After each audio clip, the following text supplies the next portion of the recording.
चलिए next topic पढ़ते हैं। ये है applications of Henry's law. Henry's law की क्या क्या एप्लीकेशंस हैं। तो सबसे पहली एप्लीकेशन है इन कार्बोनेटेड बेवरेजेस। कार्बोनेटेड बेवरेजेस ऐसी सभी ड्रिंक्स होती हैं जिनके अंदर CO2 डिज़ोल्व रहती है। क्लियर है। अब कौन कौन सी ड्रिंक्स हैं जिसके अंदर CO2 डिज़ोल्व रहती है वो सबको पता है। अगर हम बात करें सोडा वाटर की तो ये एक कार्बोनेटेड बेवरेज है, या बियर की बात करें तो ये भी एक कार्बोनेट बेवरेज है। ठीक है। तो कार्बोनेट बेवरेज के अंदर हेनरी लॉ कैसे एप्लीकेबल होता है, तो सभी को पता है कि ये जो कार्बोनेटेड बेवरेजेस हैं दे आर सील्ड और बॉटल्ड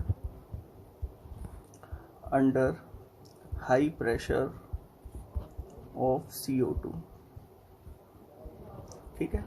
यानी जब इनकी बॉटलिंग की जाती है, इनकी सीलिंग या पैकिंग की जाती है, तो इनके अंदर जो है हाई प्रेशर पे CO2 पास किया जाता है।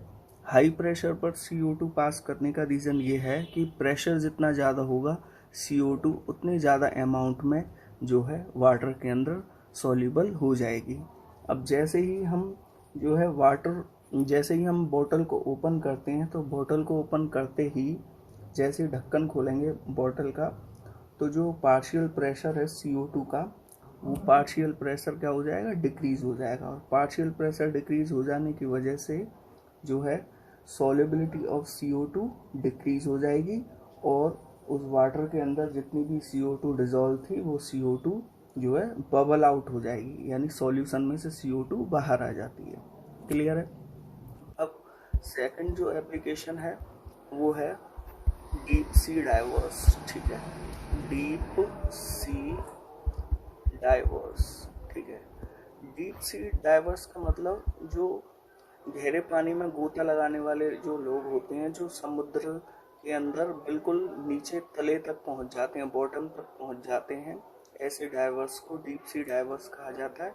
या इनका एक और नाम है, इनको स्क्यूबा डाइवर्स कहा जाता है। ठीक है। तो जब वो नीचे गोता लगाने के लिए जाते हैं तो वो कंप्रेस्ड एयर सिलेंडर लेकर जाते हैं, और समुद्र के अंदर जाकर वो कंप्रेस्ड एयर ब्रीथ करते हैं। कंप्रेस्ड एयर ब्रीथ करते हैं। ठीक है। अब कंप्रेस्ड एयर के अंदर दो मेन कंपोनेंट होते हैं, एक होता है O2 और एक होता है N2। ठीक है। तो कंप्रेस्ड एयर का मतलब हाई प्रेशर वाली एयर को ब्रीथ करते हैं। तो अगेन हाई प्रेशर क्यों? क्योंकि जितना ज़्यादा प्रेशर हाई होगा जो है ब्लड के अंदर उतना ही ज़्यादा अमाउंट में एयर जो है डिजॉल्व हो जाएगी। क्लियर है। अब O2 तो हमारी बॉडी कंज्यूम कर लेती है। ठीक है। हमारी बॉडी की मेटाबॉलिक एक्टिविटीज़ में O2 तो कंज्यूम हो जाती है, लेकिन जो N2 है वो इट विल रिमेन अनकंज्यूम। ठीक है। अब जब गोता लगाने के बाद डाइवर्स जो है सतह पर आते हैं, समुद्र की सतह पर आते हैं, तो N2 का जो प्रेशर है, या मैं कह दूं पार्शियल प्रेशर है, वो पार्शियल प्रेशर डिक्रीज हो जाता है। क्लियर है। पार्शियल प्रेशर डिक्रीज हो जाते ही ब्लड के अंदर जो नाइट्रोजन गैस डिजॉल्व हुई थी वो वापस से फिजेज आउट, बाहर निकल आएगी। और जब वो वापस से बाहर निकल आएगी तो ब्लड वेसल्स के अंदर बबल्स क्रिएट कर देगी। बबल्स क्रिएट कर देने की वजह से जो फ्लो ऑफ ब्लड है वो रुक जाता है, और फ्लो ऑफ ब्लड रुक जाने से एक सीवर कंडीशन डेवलप हो जाती है, जिसमें डाइवर को बहुत दर्द होता है। उसको बोलते हैं हम बेंड्स एंड कंप्रेशन। ठीक है। उसका शरीर के अंदर ऐंठन आने लगती है। ठीक है। और मसल्स जो हैं कंप्रेस होना शुरू कर देती हैं, इससे बहुत पेन होता है। क्लियर है। तो अब क्या किया गया है, अब इस प्रॉब्लम को रिमूव करने के लिए अब कंप्रेस्ड एयर सिलेंडर के अंदर O2 और N2 के अलावा जो है हीलियम गैस को भी अब मिक्स करना शुरू कर दिया है। ठीक है। हीलियम गैस जो होती है वो लगभग 11.7% होती है। नाइट्रोजन गैस जो होती है वो 56.2% और ऑक्सीजन 32.1%। क्लियर है। अच्छा, हीलियम इंट्रोड्यूस करने से अब जो ये बैंड या कंप्रेशन वाली जो ये दिक्कत पैदा हो रही थी वो अब ख़त्म हो जाती है, बिकॉज हीलियम जो है हमारे ब्लड के अंदर जो है उसकी सॉल्युबिलिटी बहुत कम होती है, तो ना तो वो हमारे ब्लड के अंदर सॉल्युबल हो पाएगी और ना ही बैंड्स या कंप्रेशन जैसी कोई दिक्कत आएगी। ठीक है। अब देखिए तीसरी एप्लीकेशन जो है वो हम पढ़ लेते हैं। थर्ड एप्लीकेशन है वो है high altitude sickness. High altitude sickness. High altitude sickness क्या होती है कि आपको पता है कि जब हम हाई ऑल्टीट्यूड पर जाते हैं यानी पहाड़ी वाले क्षेत्र पे जाते हैं, ठीक है, तो वहाँ पर जो है पार्शियल प्रेशर ऑफ O2 क्या होता है, लो होता है। लो पार्शियल प्रेशर होने की वजह से हमारे ब्लड के अंदर O2 की सॉल्युबिलिटी भी क्या हो जाएगी, लो हो जाएगी, जो कि हेनरी लॉ है। तो लो सॉल्युबिलिटी इन ब्लड, और इसकी वजह से जो है एक मेडिकल कंडीशन जो है वहाँ के लोग सफ़र करेंगे, वो है पीपल सफ़र एनॉक्सिया। ठीक है, एनॉक्सिया की कंडीशन को वो सफ़र करते हैं। एनॉक्सिया के अंदर क्या होता है कि एक तो हमें वीकनेस महसूस होती है, secondly unable to think properly. ठीक है, अनेबल टू थिंक प्रॉपरली, सोचने की क्षमता थोड़ी जो है कम हो जाती है। क्लियर है। तो ये तीन मेजर एप्लीकेशन हेनरीज लॉ की है। ठीक है, उसके बाद अब हम पढ़ते हैं solubility of solid in liquid.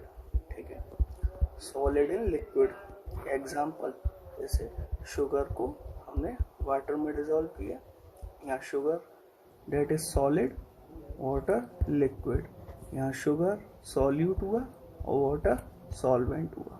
Clear है।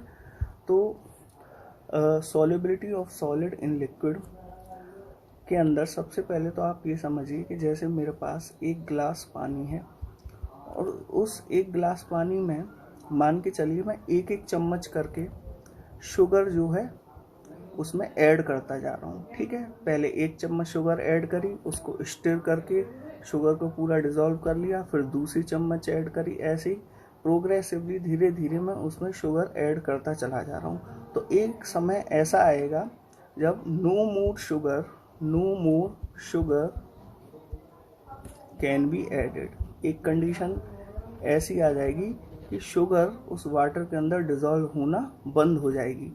ठीक है, इस कंडीशन पर जो सॉल्यूशन आपको मिलेगा उस सॉल्यूशन को हम सैचुरेटेड सॉल्यूशन कहते हैं। ठीक है ना।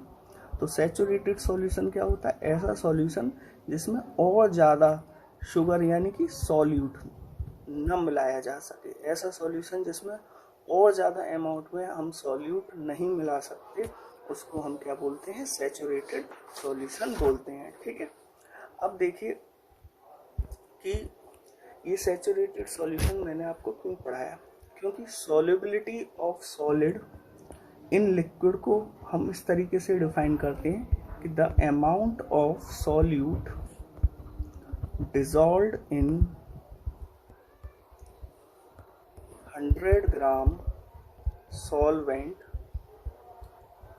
to form saturated solution at given temperature। ठीक है, यानी कि 100 ग्राम सॉल्वेंट के अंदर मैं कितना सॉल्यूट ऐड करूं कि मुझे सैचुरेटेड सॉल्यूशन मिल जाए, और साथ में टेम्परेचर क्या होना चाहिए, कांस्टेंट, तो उसे क्या बोलते हैं, सॉल्युबिलिटी।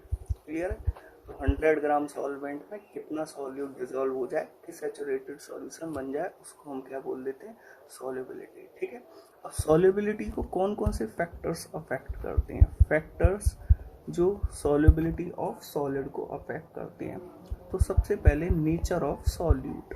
नेचर ऑफ सॉल्यूट, या सॉल्यूट से मतलब आप समझ रहे हैं, यहाँ हमारा सॉल्यूट क्या है, सॉलिड है। क्लियर है। तो नेचर ऑफ सॉलिड, क्लियर है। अब देखिए कि सॉल्यूट जो हम ऐड कर रहे हैं वो आयोनिक भी हो सकता है और नॉन आयोनिक भी हो सकता है, ठीक है। मान के चलिए अगर मैं उसमें NaCl नमक मिला रहा हूँ तो ये आयोनिक सॉल्यूट हुआ, और अगर मैं शुगर मिला रहा हूँ तो वो नॉन आयोनिक हुआ। तो नॉन आयोनिक में तो कोई ज़्यादा इम्पोर्टेंट बात है नहीं, लेकिन अगर आप आयोनिक सॉल्यूट ऐड करते हो लाइक NaCl तो आपको दो चीज़ें बहुत ध्यान से समझनी होंगी। वो है पहली चीज़ तो लैटिस एंथैल्पी, ठीक है, और दूसरी चीज़ हाइड्रेशन एंथैल्पी, ठीक है, हाइड्रेशन एंथैल्पी। अब मैं आपको एक रफ ओवरव्यू दे दूं कि लैटिस एंथैल्पी क्या होता है। लैटिस एंथैल्पी होता है 1 मोल सॉलिड को उसके गैसियस आयंस में कन्वर्ट करने के लिए जितनी एनर्जी की ज़रूरत होती है वो क्या कहलाता है, लैटिस एंथैल्पी। चलिए मैं लिख देता हूँ। लैटिस एंथैल्पी होता है energy needed to break 1 mole solid into gaseous ion, ठीक है। और हाइड्रेशन एंथैल्पी क्या होता है, जब 1 मोल सॉलिड को सॉल्वेंट में डिसॉल्व करते हैं तो जितनी एनर्जी रिलीज होती है वो कहलाती है hydration enthalpy. The energy released when 1 mole solid dissolved in solvent, it is called hydration enthalpy, ठीक है। अब ये लैटिस एंथैल्पी और हाइड्रेशन एंथैल्पी मैंने आपको क्यों पढ़ाई है, तो याद रखना अगर आपके पास कोई आयनिक सॉलिड है जिसकी लैटिस एंथैल्पी बहुत ज़्यादा है तो उस आयनिक सॉलिड की सॉल्युबिलिटी क्या होगी, उसकी सॉल्युबिलिटी लेस होगी। और अगर कोई आयनिक सॉलिड है और उसकी लैटिस एंथैल्पी कम है तो उसकी सॉल्युबिलिटी पर्टिकुलर सॉल्वेंट के अंदर क्या होती है, हाई। अच्छा, इसी चीज़ को हाइड्रेशन एंथैल्पी के लिए अगर मैं बात करूं तो हाइड्रेशन एंथैल्पी अगर ज़्यादा है तो सॉल्युबिलिटी भी क्या होगी, हाई होगी। और हाइड्रेशन एंथैल्पी अगर कम है उस पर्टिकुलर आयनिक सॉलिड की तो उसकी सॉल्युबिलिटी भी कम होगी। तो हाई सॉल्युबिलिटी के लिए कौन कौन से केसेस होने चाहिए, एक तो उस आयनिक सॉलिड की लैटिस एंथैल्पी कम होनी चाहिए और उसकी हाइड्रेशन एंथैल्पी जो है ज़्यादा होनी चाहिए, ठीक है। तो ये हो गया नेचर ऑफ सॉल्यूट, ठीक है। नेचर ऑफ सॉल्यूट पर कैसे डिपेंड करती है सॉल्युबिलिटी ऑफ सॉलिड। अब हम दूसरा फैक्टर पढ़ते हैं। दूसरा फैक्टर है नेचर ऑफ सॉल्वेंट, ठीक है। सॉल्वेंट की नेचर पे कैसे डिपेंड करता है, आपको पता है सॉल्वेंट यानी मैं लिक्विड की बात कर रहा हूँ, उसकी नेचर पे कैसे डिपेंड करता है, ठीक है। तो कोई भी आयोनिक सॉलिड, ठीक है, ऐसे सॉल्वेंट के अंदर ज़्यादा सॉल्यूबल होता है जिसका हाई डाई इलेक्ट्रिक कांस्टेंट होता है, हाई डाई इलेक्ट्रिक कांस्टेंट, ठीक है। वापस से रिपीट कर रहा हूँ, कोई भी आयनिक सॉलिड ऐसे सॉल्वेंट के अंदर ज़्यादा सॉल्यूबल होता है जिसका हाई डाई इलेक्ट्रिक कांस्टेंट होता है, क्लियर है। जैसे कि वाटर का डाई इलेक्ट्रिक कांस्टेंट 80 होता है, क्लियर है। तो ऐसे सॉल्वेंट के अंदर जो है आयनिक सॉलिड जो है मोर सॉल्यूबल होता है, क्लियर है। उसके बाद इसका अपोजिट भी ट्रू है कि अगर कोई आयनिक सॉलिड ऐसे सॉल्वेंट में है जिसका लेस डाइइलेक्ट्रिक कांस्टेंट है, लेस डाइइलेक्ट्रिक कांस्टेंट है, तो उसके अंदर वो आयनिक सॉलिड लेस सॉल्यूबल होगा, लेस सॉल्यूबल।